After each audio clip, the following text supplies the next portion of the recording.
குட்டீஸ் ப்ளீஸ் அப்படியே சேனலுக்கு ஒரு லைக்கும் சப்ஸ்கிரைபும் பண்ணுங்க. பக்கத்தில் இருக்கிற பெல் ஐக்கானையும் ஒரு தட்டு தட்டி விட்டுருங்க.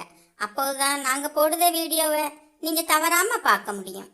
வாங்க கதைக்குள்ள போகலாம். ஒரு நாள் அக்பர் தனது தோட்டத்தில் உலா வந்து கொண்டிருந்தார்.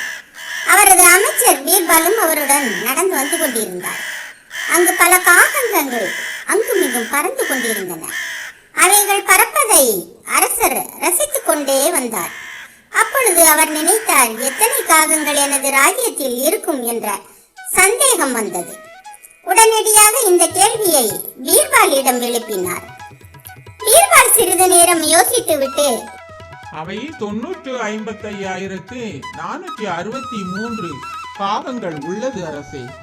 என் ராஜ்யத்தில் இவ்வளவு காகங்கள் உள்ளன என்று தாங்களுக்கு எப்படி நிச்சயமாக தெரியும் என்று அரசர் கேட்டார்.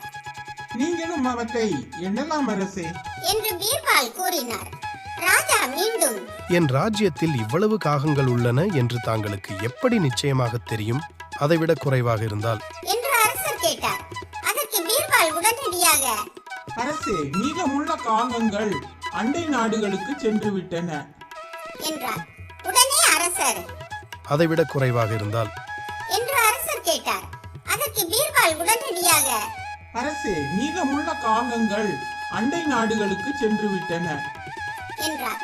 உடனே அரசர், அதிகமாக இருந்தால் என்று கேட்டார்.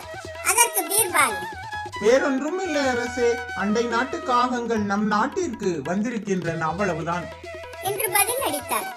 அரசர் பீர்பாலின் புத்திசாலித்தனத்தை கண்டு வியந்து போனார். தான் ஒரு புத்திசாலி அமைச்சரை பெற்றிருப்பது குறித்து மிகவும் பெருமை கொண்டார்.